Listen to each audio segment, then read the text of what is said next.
I have watched your video, and I am going to reply to it. However, since you were kind enough to drink during your video, I will drink during mine.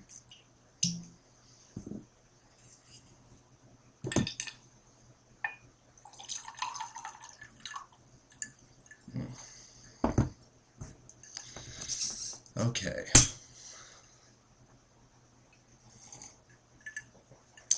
Let us get started. Now, to answer your question, yes, it is amazing how many idiots there are in the world. I get a video from someone like you every week.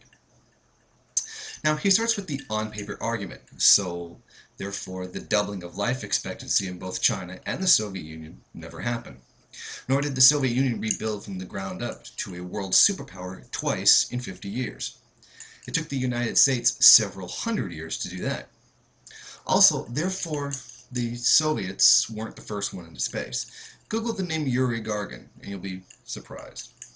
And the Soviets, therefore, didn't already land a probe on Mars in the 1970s. Now I hear you're just getting around to that now. He claims that we're not all equal under communism. Yes, we are. We are not all equal under socialism, which is the transitional period to communism that has not been reached, outside of a handful of communes in revolutionary China which he's never heard of. So he's already failed at basic Marxist theory by confusing socialism with communism. Then, you claim that people are equal under capitalism, which is outright a lie. Capitalism is a system based on inequality, and that is the whole point of it, and that's why there's rich and poor. That's what inequality is. This statement by you, that capitalism is equality, is completely idiotic. In attempting to defend capitalism, you fall completely on your face claiming that anyone can become wealthy. Well, this is blatantly not true. There are any number of conditions that preclude someone being rich. Wealth at birth, level of education, access to information, access to education, geographical location, standard of living, sanitation, immigration status. Children that have to walk miles to get clean drinking water generally don't have access to a university education, if they can even have the opportunity to learn how to read. In his mind, the 1,000 children every day who contract AIDS are in the same starting position as him. But, as usual, overprivileged first world screaming ranter transplants his social position, a privileged position inside of the world's most privileged country, onto everyone else in the world and pretends that all conditions are the same as his. This is straight up ignorance and self-delusion. Now I love how you scream, all they have to do is work, because I'm sure you've ever worked as hard as a Mexican migrant worker. They work harder than anyone else, and they get the least. Now, by comparison, trading stocks and betting on CDOs are the most profitable things in capitalism, which require no hard work. In fact, this process can now be automated, requiring no labor at all. Computers can calculate when to sell and when to buy stocks without a person ever working. You're dishonest, if not completely detached from the existing material conditions. Well, you go on about how many hours a day an entrepreneur works. Well, if an 18-hour workday equals great deserved wealth, could you please distribute some of that to the children who make your running shoes 14 hours a day, or the Foxconn workers who work 16 hours a day? No? Then you need a better indicator of deserved wealth than labor time. Worker cooperatives, which I love your statement on that, don't have the time to supposedly work democratically. Are you ignorant? There are tons of examples of that working right there in the United States right now. Two famous American examples are Isthmus Engineering and Alvarado Street Bakery, both of which were featured in Michael Moore's 2009 movie Capitalism: A Love Story. Links to these businesses are in the description. They run democratically just fine. There isn't something wrong with workplace democracy. There is something wrong with you. When complaining about democracy, please keep in mind that China is not a communist country. You must have missed all the millionaires in the country, and people are not assigned jobs. You must have also missed all the private businesses as well. China could not be considered even a socialist country at this point. Now, people aren't forced into jobs. They're not forced into jobs at all. That's why there's a great deal of homelessness and an abundance of migrant workers.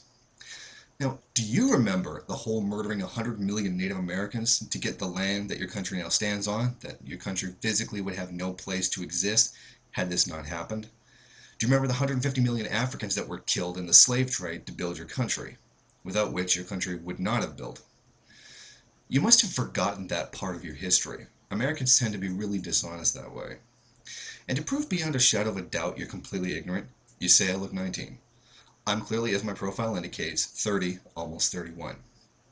And you're the one screaming like an angry child, childishly throwing insults and waving your arms around like a lunatic in a dirty old shirt. Where do you get off judging anyone's appearance? Oh, and keep chugging from what appears to be a beer, because perhaps this will explain your behavior.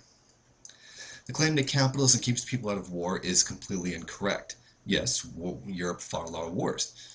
Maybe you've noticed that they've stopped in about the last 50 years when they turned social democratic, partly socialist. Have you noticed how many wars your country has started in the last 50 years? Or all the wars your country has caused in the last 100 years? You need a history book. Your opinion is completely detached from the objective facts and reality.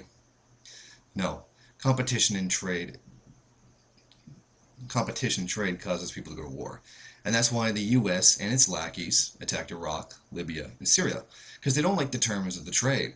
Starting to sell oil in euros is what prompted the US to invade Iraq, not to mention all the wars the US carried out before these ones. Now it's at about the 4 minute and 10-second mark that it's really obvious that you're a ranting drunk lunatic that's completely detached from reality.